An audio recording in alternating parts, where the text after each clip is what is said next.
우리 신앙 고백 한번 하겠습니다. 주는 그리스도시요 살아계신 하나님의 아들이십니다. 아멘.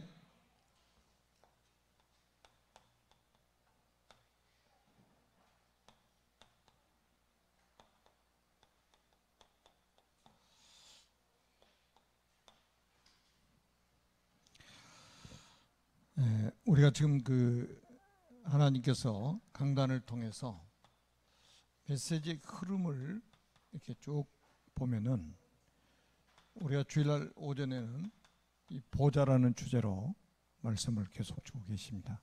그러니까 보좌, 이게 전부죠. 보좌의 축복 누리는 게 전부잖아요. 그리고 우리는 이제는 뭐를 준비해야 됩니까? 미래를 준비해야 된단 말이에요. 지금 우리만 살고 끝나는 게 아니라 또 다음 세대로 이어지는 미래를 준비하는 사람이 되어야 됩니다. 그래서 이제 지금 계속 그 미래 준비라는 메시지가 지금 선포되고 있는데, 예수님은 우리가 이제 3주째 지금 예수님의 미래 준비에 대한 말씀을 하고 있는데요. 가장 먼저 제자들에게 심어준 게 이겁니다. 언약을 심어주신 거죠. 이 언약은 바로 생명이기 때문입니다. 뭐 간단합니다. 사도행전 1장 1절에 예수는 그리스도. 그러니까 여러분들이 이제 전 세계 현장에 이제 이렇게 보내는 선교사로 계시다 보니까 전 세계 현장에 가보면 다른 말 할 게 없어요. 예수는 그리스도 하면 다 끝나는 거예요. 제자들은 여기에 반응합니다. 무리들은 다른 데 관심이 있어요. 한국에서 목사님들 오면 뭐 좀 부스러기 좀 없나, 이런 데 관심이 있어요. 근데 진짜 제자들은 이 복음에만 반응을 합니다. 이런 사람 찾아 나가는 거예요. 예수는 그리스도. 성경 66권의 주인공이 바로 그리스도 아닙니까? 그러니까 그래서 이제 여러분들이 우리 평신도들도요, 목회자만 이게 메시지를 하는 게 아니에요. 사도행전 7장을 한번 보세요. 사도행전 7장에 보면 스데반 집사가 구약 성경을 아주 꿰뚫고 있잖아요. 그것도 언약의 관점에서 꿰뚫고 있단 말이에요. 얼마나 성령 충만하고 메시지가 준비되는지 몰라요. 그러니까 그 대제사장들, 문중들이 다 모여있는 앞에서 거침없이 메시지를 하잖아요. 거침없이. 우리 지금 이제 하나님께서 여러분들을 그렇게 준비해 나가고 계시는 거예요. 지금 구약 성경부터 해서 신약 성경 66권을 가지고 메시지 정리하도록 만드시는 거예요. 왜? 현장에 제자를 키우려면 메시지가 정리가 되어 있어야 돼요. 그것도 이 복음의 관점에서, 그리스도의 관점에서, 생명 관점에서 메시지가 딱 정리되어 있어야 된다. 여러분, 히브리서 13장 8절에 보니까 다른 거는 다 변해요. 예수 그리스도는 어제나 오늘이나 영원토록 동일하시니라. 절대 변하지 않는 영원한 언약이 그리스도입니다. 과거에도 현재에도 미래에도 절대 변하지 않아요. 사람도 변하고 환경도 변하고 세월도 변하고 다 변합니다. 그러나 그리스도는 절대 변하지 않아요. 그리고는 1장 3절에 보니까 하나님의 나라의 일을 40일 동안 말씀하시면서 중요한 미션을 주십니다. 그러니까 120명 제자들이 모여있는 곳에서 사실은 전부 지금 뭡니까? 한 사람 한 사람 미션을 주시는 거예요. 이게 아주 중요해요. 그리고 1장 8절에 보니까 오직입니다. 오직. 오직 성령, 오직 권능, 오직 증인입니다. 오직 성령, 오직 권능, 오직 증인. 이거 안 되면 말로 다 해야 되는 거예요. 말로. 그러니까 말이 그렇게 많아지는 거예요. 성령 충만 못 받으면 뭐든지 말로 해야 되는 거예요. 근데 이거 성령 충만 받으면 권능이 생겨서 정인돼 버리는 거예요. 그래야 세계복음 할 거 아닙니까? 딴 것까지 정이 될 거 아닙니까? 그 다음에 보세요. 사도행전 1장 11절에 보니까 갈릴리 사람들아 어찌 하늘을 쳐다보느냐. 하늘로 올려주신 이 예수는 너희가 본 그대로 오시리라. 예수님의 재림으로 모든 언약이 완성되게 돼 있단 말이에요. 이 시대적인 언약은 세계복음 아닙니까? 그래서 여러분들이 가장 중요한 건 여러분들이 언약의 대열에 있다는 것이 가장 큰 복을 받은 증거예요. 그리고 두 번째는 뭐냐? 이 언약 가진 절대 제자를 이 땅에 남겨놓으신 겁니다. 이게 예수님 미래 준비예요. 제가 계속적으로 말씀드리잖아요. 예수님은 하나님이십니다. 당신이 이 땅에 오셔가지고 공생의 3년 반 사시다가 이 세상을 떠나서 원래 계셨던 그 보좌로 가시는 그 시간을 알고 계셔. 그러면 가신 후에 주님이 하셨던 그 사역을 대신할 수 있는 제자가 필요한 거예요. 그래서 이거 제자 세우기 위해서 예수님이 밤을 새 가지고 산에 가서 기도하고 그 이튿날 내려와 가지고 제자를 부르셨다고 성경에 기록되어 있잖아요. 얼마나 중요합니까? 밤을 새도록 산에 가서 기도하고 내려와 가지고 제자 부르셨다니까. 그래서 이제 우리는 이제 그 요거 있잖아요. 우리가 제자를 남기지 않고 가버리면 사실은 이 복음운동 끝나는 거잖아요. 제자 엘리야처럼 된다니까. 엘리야처럼 제자 한 명도 남기지 않고 그리고 자기는 이제 할 일 다 했으니까 더 이상 못 하겠으니까 자기 생명을 데려가 달라고 하나님 앞에 기도하잖아요. 그러니까 하나님은 사명이 안 끝났으니까 천사를 통해 떡과 물을 마시게 만들어서 40주야를 걸어서 호렙산에 이르게 만들어요. 그리고 하나님의 음성이 들려지죠. 왕 세우고 엘리사에게 기름을 부어서 너를 대신할 선지자가 되게 하고, 그리고 바알에게 무릎 꿇지 않고 입맞추지 않은 7,000명의 제자를 준비해놨다. 남은 자가 있다 이 말이에요. 착각하지 말아요. 착각하지 마. 너 다음 세대 준비해야 될 거 아니냐. 차세대 제자들을 키워놓고 가야 될 거 아니냐. 성경의 모든 흐름이 그거라니까요. 그래서 예수님이 세우신 제자가 12제자인데 이거는 사도 제자죠. 지금 말하면 목회자, 다시 말하면 영적 지도자란 말이에요. 왜 지도자 먼저 세우냐면, 여러분 우리나라에도 육군사관학교 있고 공군사관학교, 해군사관학교, 사관학교들이 있어요. 장교들 키우는 학교들이잖아요. 여러분 전쟁에서 군인들 숫자 많다고 이기는 게 아니에요.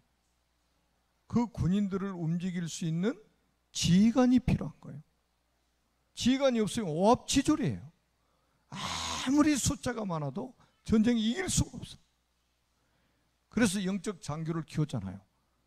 그게 육군사관학교, 공군, 해군사관학교 아닙니까? 예수님이 70인 제자들부터 부르신 게 아니고 12 사도 제자, 목회자, 영적 지도자를 키웠어요. 그래서 우리가 오바댜 같은 사람이 이게 눈이 열린 거예요. 이게 눈이 열린 거예요. 그러니까 100명의 선지자를 키웠잖아요. 세상에 한번 생각하면 평신도 중직자 산업인이 이런 비밀을 깨달은 거예요. 영적 지도자, 목회자 키워야 되겠다. 100명을 숨겨놓고 키웠다니까요. 여러분 100명 먹여 살리는 거 이거요.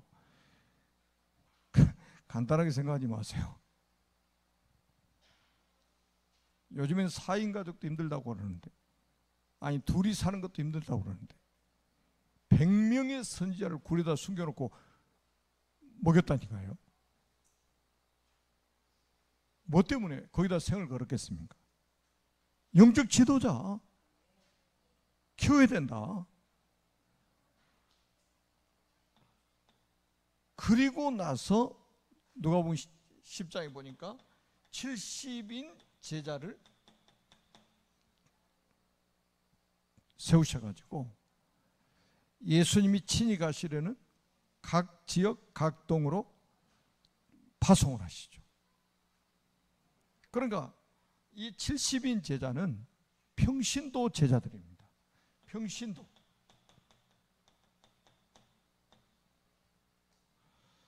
그러니까 우리 중직자들은 전부 이 70인들이 받았던 축복을 받아야 돼요. 여러분 특징을 한번 보면 있잖아요.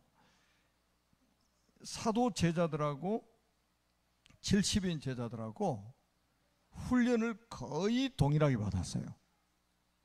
거의 동일하게 받았어요. 지금 우리가 훈련받고 있는 게 그거잖아요. 목회자하고 성도하고 같이 앉아서 지금 훈련받는 이유는 완전히 성경적인 거예요. 역할은 다르지만 훈련은 똑같이 받았다고 보면 됩니다. 그래서 훈련이 필요한 거예요. 우리 평신도, 여러분 평신도는 뭐라고 그랬어요? 평일교회 지도자라니까요. 평일교회 지도자. 목회자는 강단 제자라. 강단. 그러면 평신도는 평일 교회 지도자예요. 다시 말하면 완전히 현장 교회 지도자라 이 말이에요. 여러분 평신도들은 전부 현장에 가잖아요. 직장에 가잖아요. 또 사업하잖아요. 그 있는 현장이 전부 교회예요. 그러니까 유대교를 이길 수 있었던 게 이거란 말이에요. 유대교는 딱 하루에 하루 엿새 일하고 하루 쉬는 거. 안식일. 지금도 우리 그렇게 뭐 안식일 하도 중요하지. 안식교도 생겼잖아. 안식교. 그러니까 우리 지금 평신도들은요, 이 70인 제자들 누가복음 10장 1절에 20절 말씀을 잘 한번 묵상하면서 읽어보세요.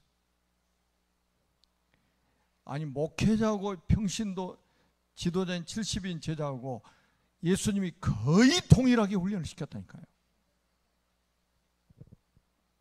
그래서 이 70인 제자를 세워가지고 무슨 시대를 열었다고요? 전도 캠프 시대를 열었다니까요. 둘씩 짝져가지고 현장으로 보내버리잖아요. 우리 평신도들이 앞으로 이제는 코로나 코로나 기간에도 막 죽자 살자 막 하는 분들이 있어요. 코로나 때문에 다 숨은 사람이 있고, 코로나 핑계로. 여러분 코로나 때문에 우리가 전도운동이 중단될 수 있습니까? 선교가 중단될 수 있어요? 저도 하도 코로나 떠들어가지고 비행기 타면 막 큰일 나는 줄 알았어요. 그런데 다녀보니까 비행기 타는 게 제일 안전하네. 왜 PCR 검사 안 하는 사람은 절대로 비행기 못 타요. 어느 나라 가든지. 어떻게 보면 제일 비행기가 안전한 거예요. 코로나 없을 때는 공항에 가면 막 진짜 사람이 너무 많아가지고 걸어다니기 힘들 정도예요. 근데 지금 공항에 가보세요. 사람이 없어. 그러니까 지금이 전도하러 다니고 오히려 더 좋다 이 말이에요. 선교하러 다니. 그리고 뭡니까? 전도 캠프 딱 하고 돌아와서 보고하잖아요. 다시 말하면 예수님이 포럼 시대까지 다 열어놓아버린 거예요. 70인 제자들 불러가지고. 그래서 우리 그 평신도들은요, 여러분 지역에 그 둘씩 짝을 지어가지고요, 지역에 여리고 캠프 현장 분석도 하시고 전도 대상자 찾고 이렇게 아시라니까요. 그리고 얼마나 좋습니까? 지금은 자료가 얼마나 많습니까? 내가 직접 말을 못하면 자료를 전달하면 돼요. 영상 자료 전달하든지 책을 전달하든지 전도지를 전달하든지. 그러니까 우리가 이제 이 착각만 안 하면 돼요. 우리가 뭔가 설명을 잘해야 이 사람이 감동을 받고 구원받는다고 자꾸 생각을 하니까 나는 그걸 할 수 없다 이렇게 생각하는 거예요. 그래서 부담이 가는 거예요. 아직도 그 생각을 가지고 있다면 좀 남은 생을 살기가 어려워집니다. 우리가 전도하러 가는 거는 영생 주식으로 작정된 자가 있단 말이에요. 현장에. 이 사람에게 가가지고 내가 말 않고 전도지 하나 딱 전달, 이 사람 전도지 보고 완전 인생 담 내버릴 수 있습니다. 제가 말씀드렸잖아요. 안드레가 자기 형제 시몬 찾아가가지고 구원의 길 그렸습니까? 와보라. 우리가 메시아를 만났다. 이거 뭐 한 5초도 안 걸려. 이거 말했는데 전도 딱 돼가지고 예수 옆에 나와가지고 그 사람 누구예요? 베드로 아닙니까? 완전히 대열을 하나 낚았잖아요. 대열을. 와보라. 우리가 메시아를 만났다.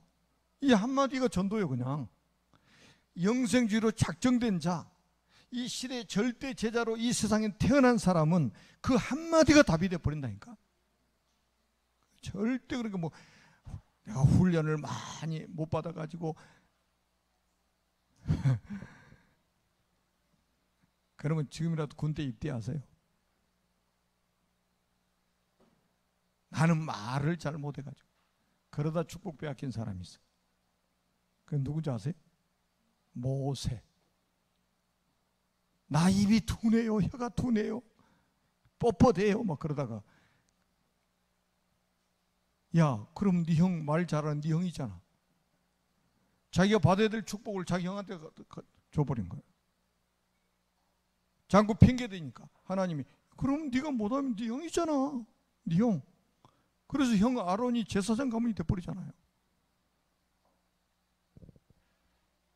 그 성경 봐도 그냥 뭐 대충 보는 게 아니에요. 여러분 요즘에 그 강단 메시아 뭐시라니까요. 우리가 이 단어 몇 가지만 딱 붙잡아 버려도 그대로 응답받을 수 있다니까요. 그러니까 성도들이 모이면 무슨 포럼 해야 되냐? 현장 포럼 해야 되는 거예요. 전도 포럼 해야 돼요. 아니 현장에 제자들이 갔더니 이 평신도 제자 70인 제자 갔더니 귀신이 항복했다. 귀신이 항복했다. 예수님 돌아가지고 보고하잖아요. 다 70인들이 모여 있는데 예수님 보고해요. 우리가 현장에 예수 이름으로 예수 이름이면 귀신들도 우리에게 항복하다 있다. 그러니까 예수님도 맞장구 또 쳐주시잖아요. 그래 나도 봤다. 하늘에서 사탄이 번개처럼 떨어진 걸 봤다. 왜 그런 줄 아냐? 너희들이 귀신이 왜 너희들한테 항복한 줄 아냐?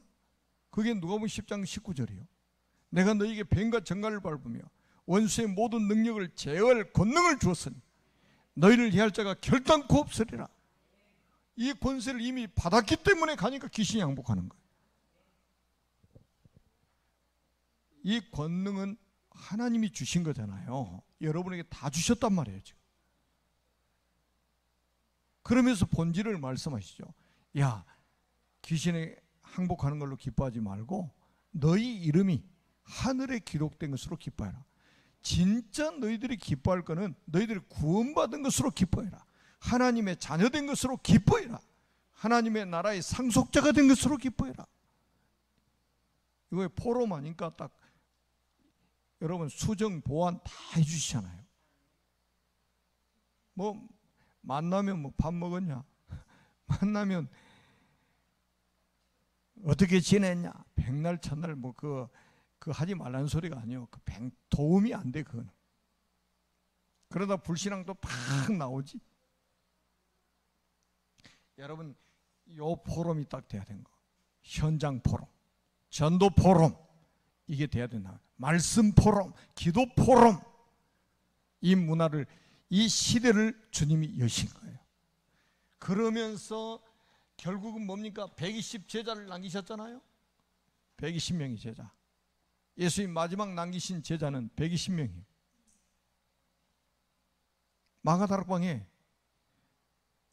예수님이 누가복음 24장에 보면 예수님이 승천하실 때 500여 명의 사람들이 모여 있었어요. 베드로가 설교할 때도 그랬잖아요. 승천하신 것을 보고 사람이 500여 명의 사람이었어요. 그런데 마가다락방에 모이는 사람은 그 중에서 120명만 딱 모였어요. 왜? 다른 사람은 전부 복음의 답이 안 났어. 결론이 안 났어. 목숨이 아까워. 왜? 금종령이 내려져 있기 때문에.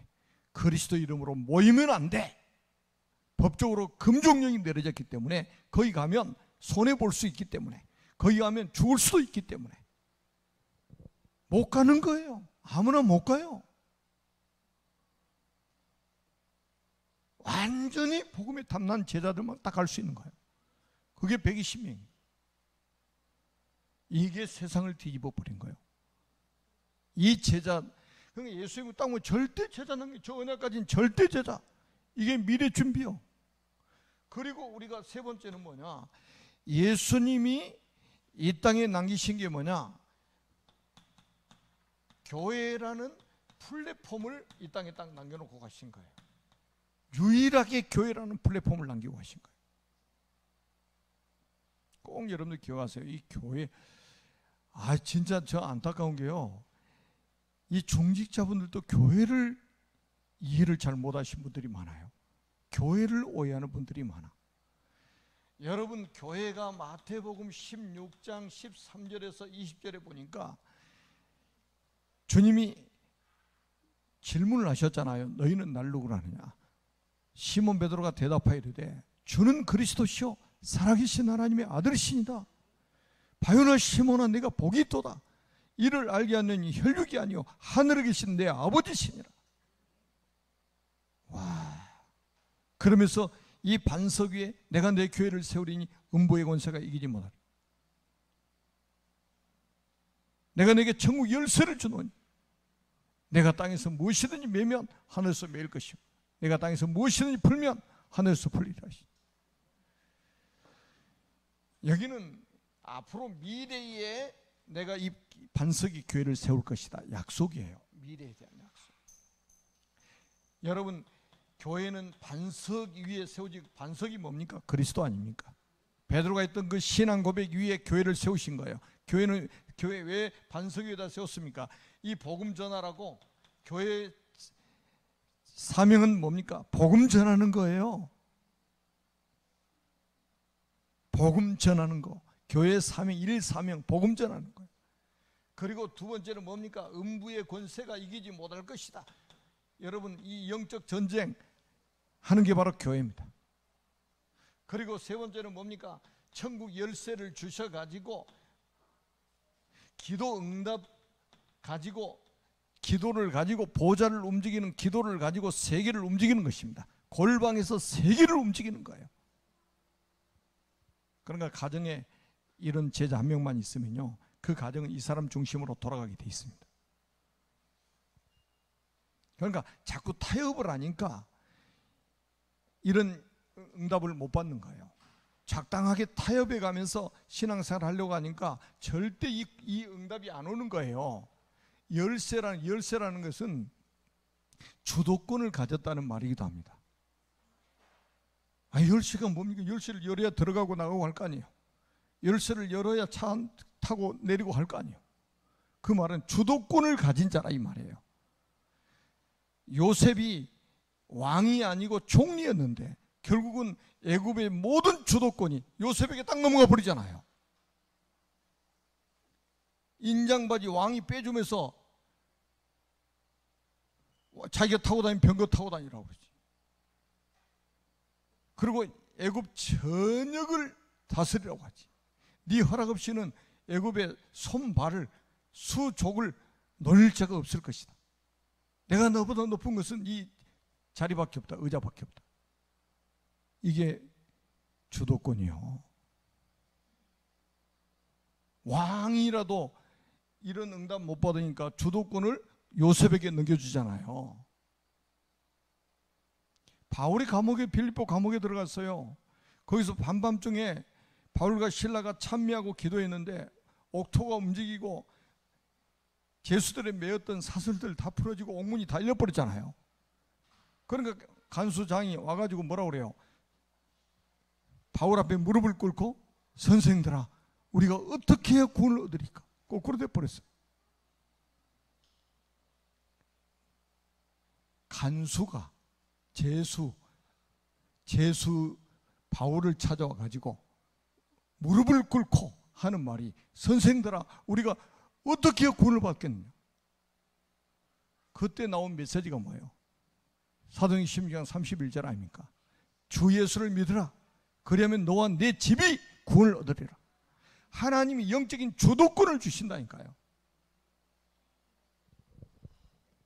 나이 먹었다고 주도권이 있는 게 아니에요. 영적인 주도권은 나이하고 상관이 없어요. 요셉은 가정에서도 11번째 아들이요. 애굽에는 노예로 팔려갔던 사람이요. 감옥에 들어가서 종신형 받고 죄수로 생활했던 사람입니다. 그런데 하나님이 30세 돼가지고 감옥에서 끌어내가지고 왕 앞에 서게 만들고 왕에게 인생의 답을 주게 만들어가지고 완전히 주도권을 딱 쥐게 만들어버리잖아요. 이게 하나님 방법이에요. 지금 비대면으로 예배드신 분들도 꼭 기억하세요. 여러분, 이 교회가 언제 세워졌느냐? 사도행전 2장 1절로 47절입니다. 교회가 진짜 언제 시작이 됐냐? 진짜 시작이 언제 됐냐? 이겁니다. 오순절 날이 이미 이름에, 구약의 오순절 세 절기 있잖아요. 유월절, 오순절, 수장절. 그 절기가 그림자로 구약의 오순절 지켰던 그 절기에 실체 오순절 날이 이미 이름에 성령이 어떻게 임했습니까? 불같이 바람과 같이 임했다고 했어요. 각 사람이 임했다.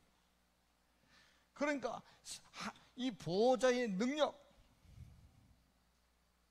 헤븐이 파워, 이걸 받아버린 거예요. 예수님이 십자가에 죽으시고 사흘 만에 부활하시고 승천하시고 보내시겠다고 약속하신 그 보혜사 성령, 구속사역이 완성되고 나서의 보내신 성령이 최초로 임한 장소가 마가다락방입니다. 여기서 초대교회가 성령 강림을 통해서 초대교회가 시작이 된 거예요. 여러분, 교회의 주인은 누구냐? 그리스도입니다. 내가 이 반석 위에 내 교회를 세우겠다고 그랬어요. 그러니까 이 교회를 모르는 사람은 진짜 응답 못 받습니다. 왜냐? 예수님이 이 땅에 남겨놓은 플랫폼이 교회 아닙니까? 교회. 근데 교회를 오해하고 어떻게 응답 받습니까? 그러니까 이 성령 능력 받고 나니까 보세요. 15개 나라에 하나님이 문을 딱 준비해 놨잖아요. 15개 나라에 문을 준비해 놨잖아요. 놀랍지 않아요?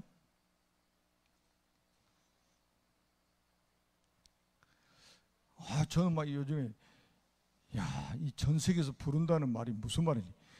마게도냐 사람들이 막 환상 중에 막 부르는 것처럼 막 전 세계에서 불러. 우리가 무슨 대단한 사람들입니까? 하나님이 복음 주셔가지고 그 복음 하나 누리고 있을 뿐인데 막 전 세계에서 막 부르신다니까. 그것도 그냥 평신도 아니요, 목회자들, 선교사님들이다. 그러니까 얼마나 감사한 일입니까 이게. 15개 나라의 문을 하나님이 준비하셨단 말이에요. 그리고 뭡니까? 막 말씀이 성취되기 시작합니다. 요엘서 말씀이 성취되기 시작해요. 그리고 뭡니까? 여기서 또 삼천 제자가 일어나죠. 그리고 막 현장의 변화가 일어나죠. 날마다 현장의 변화가 일어나죠. 이 교회가 막 폭발적인 막 성령의 역사가 일어나니까 모든 문들이 다 열려버린 거예요.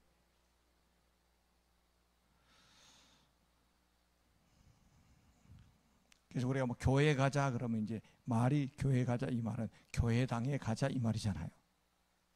그러니까 평생 교회당이 교회고 자기 집은 집이고 그래. 교회당은 교회고 직장은 자기 직장이에요. 항상 이런 생각을 가지고 있는 거예요. 그런데 꼭 기억하세요. 목회자는 강단 목회를 한다면 평신도들은 평일교회 현장 교회 지도자로 하나님이 세우셨다. 매일 가서 여러분 현장에 가서 빛을 비추라. 캠프를 해라 이 말이에요. 그러면 귀신들이 항복하게 될 것이다. 사탄이 하늘에서 번개처럼 떨어지게 될 것이다. 이런 응답을 받게 된단 말이에요. 그래서 우리가 이제 교회는 크게 보면 우리는 그 여러분들이 꼭 아셔야 될 건 뭐냐면 지상교회가 있고 천상교회가 있습니다. 지상교회는 지구상에 예수님을 그리스도로 믿는 모든 사람들이 한 교회예요. 하나의 교회.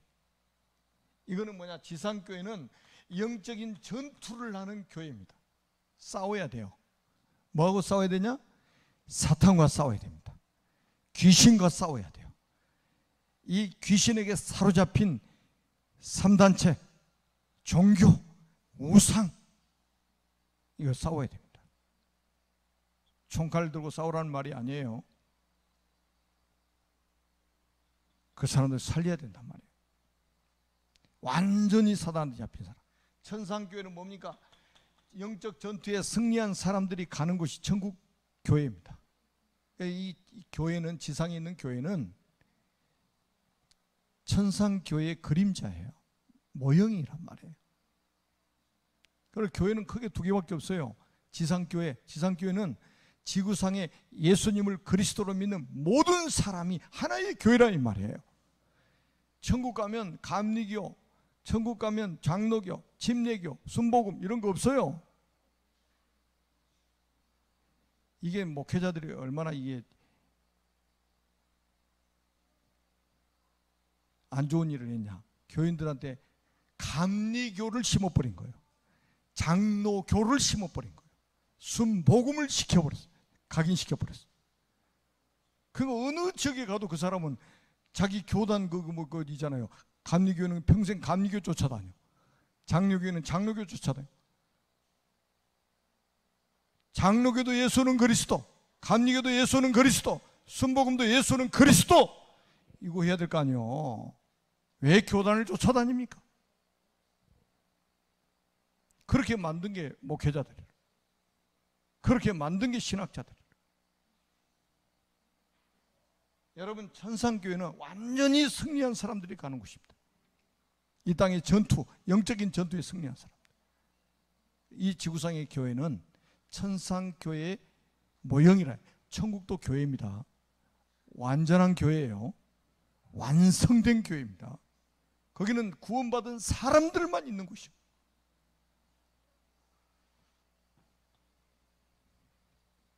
예수님의 미래 준비를 우리는 보면서 우리가 어떤 준비를 해야 될 것인가 잘 보셔야 됩니다. 여러분들의 현장에, 여러분들이 가는 모든 현장이 바로 교회. 아멘? 여러분들이 가는 모든 현장에 캠프 시대를 열어라. 그러니까요, 뭐 산에 가서 운동 못 하신 분들은 있잖아요. 아침에 일어나면 아파트 한 바퀴라도 도세요. 이렇게 아파트 한 바퀴라도. 저는 가능하면 있잖아요. 그 청소하신 분들 만나면 큰 인사를 드립니다. 안 쳐다보면 일부러 소리 내가지고 인사해요. 지하 주차장에서 만나나 그 쓰레기 모아놓은 데 있잖아요. 거기서 막 일하고 있을 때 인사합니다. 집에 뭐 이렇게 뭐하러 오신 분들 저는 반드시 사람이 온다고 딱 정보 들으면 제가 음료수 딱 준비하고 기다리고 있어요. 왜 그냥 보내면 안 되잖아요. 우리는 그래가지고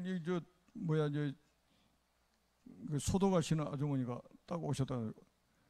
그래가지고 전에부터 아주 그냥 목사님하고 막 그래요. 어렸을 때 교회 다니셨대요. 이번 주에도 지난주에도 음료수 딱 드리고 전도지 딱 하나 드렸더니 교회가 어디냐고 그래. 거기 써 있다고 가르쳐 주니까 자기가 찾아오시겠다고 그러더라고. 여러분 집에 오시는 손님들이요, 그냥 보내지 마시고 음료수라도 딱 대접하고, 여러분 그냥 그 사람이 하나님이 영생주의로 작정한 사람일 수 있다 이 말이에요. 그러니까 여러분들 어디 가서 뭐 회의 모임 가질 때도요, 여러분들 막 주장 내세우지 말라는 거예요. 저는 왜? 내가 만난 사람 중에 이 사람이 구원받기로 작정된 사람이던데, 그런데 내가 그 사람에게 상처 입혀보면 안 되잖아요. 아무튼 한 생명을 천하보다 귀하게 여기신 하나님께서 여러분들을 현장의 전도자로, 현장의 선교사로, 현장의 캠프 요원으로 매일같이 파송하고 계시다는 사실입니다. 그래서 우리는 앞으로 있잖아요, 교회 안에 이방인의 뜰을 만들고, 이게 우리 237 이민자 지원센터 아닙니까? 치유의 뜰을 만들고, 영육간의 치유의 뜰. 나는 우리 지금 이게 의료 캠프를 우리가 계속하는데 너무 감사한 거예요. 저는 제가 월요일날, 주일날부터 월요일날까지 계속 있잖아요. 제가 우리 그 전사님들하고도 제가 월요일날 포럼 좀 했었는데, 나는 월요일날 나는 메시지하고 기도하고 이거 하다니까 성도들 이렇게 막 개개인적으로 만나서 이렇게 하기가 힘든데, 월요일 하루 종일 막 있어 보니까 성도들이 그렇게 몸이 아픈 사람들이 많다는 걸 제가 딱 아니까요, 더 마음에 담기고 더 기도가 되는 거예요. 그 캠프요. 자, 그러면 또 뭡니까? 후대의 뜰. 앞으로 미래를 생각해서 우리는 후대를 키워야 되니까 교회 안에 후대의 뜰이, 그래서 우리가 주일학교도 있고 237 서밋스쿨도 있고 하는 거 아닙니까? 그러니까 이런 모든 것들을 우리가 눈을 뜨고 보게 되면 마음을 담게 되고 기도가 되고 우리가 물질도 드리게 된단 말이에요. 그게 다 응답 아닙니까? 결론입니다. 하나님은 당신이 작정한 시간표가 있습니다. 우리 시간표에 하나님이 맞춰서 일을 하시는 게 아니에요. 하나님이 작정한 시간표가 있습니다. 우리는 아무리 급해도 하나님이 시간표대로 움직이시는 분이에요. 제가 말씀드렸잖아요. 고넬료가 찾아왔어요. 자기 딸이 죽게 돼서 살려달라고. 얼마나 지금 이 고넬료 그 회당장 야이로 자기 딸이 죽게 된 걸 지금 간청하러, 살려달라고 간청하러 왔는데, 길을 가다가 혈루증 앓던 여인을 만나버린 거예요. 그래서 혈루증 앓던 여인을 치유하고 나니까 사람들이 야이로의 집에서 왔어요. 무슨 소식을 전해줍니까? 딸이 죽었대. 그러니까 예수님이 늦게 가서 지금 죽었다고 생각하는 사람들은, 맞습니까? 늦게 가셔가지고 죽었어요? 예수님은 정확한 시간에 가신 거예요. 당신이 작정한 시간에 가신 거예요. 꼭 기억하시라니까요.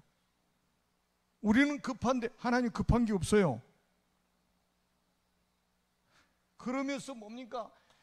이 시간표에 하나님의 계획을 차질 없이 지금도 진행해 나가고 있단 말이에요. 누구도 이거를 막을 수가 없는 거예요. 그래서 여러분들이 하나님의 계획 속에 있다면, 여러분이 하나님의 시간표 속에 있다면 그 사람은 축복받은 사람이에요. 저와 여러분도 이 땅에 영원히 사는 거 아닙니다. 우리도 언젠가는 장례식을 치르게 됩니다. 그래서 우리가 이 세상을 떠나고 나서도 지속해서 예수님 재림하실 때까지 이 복음운동이 일어나도록 미래를 준비해 놓고 우리는 갈 준비해야 된단 말이에요. 기도하겠습니다. 살아계신 하나님 은혜를 감사합니다. 예수님의 미래 준비라는 제목으로 3주 3번 계속 메시지를 들었습니다. 정말로 하나님, 우리도 우리의 미래를 준비하는 지혜로운 전도자들이 되도록, 충성된 전도자들이 되도록 축복하여 주옵소서. 예수 그리스도의 이름으로 간절히 축복하며 기도드립니다.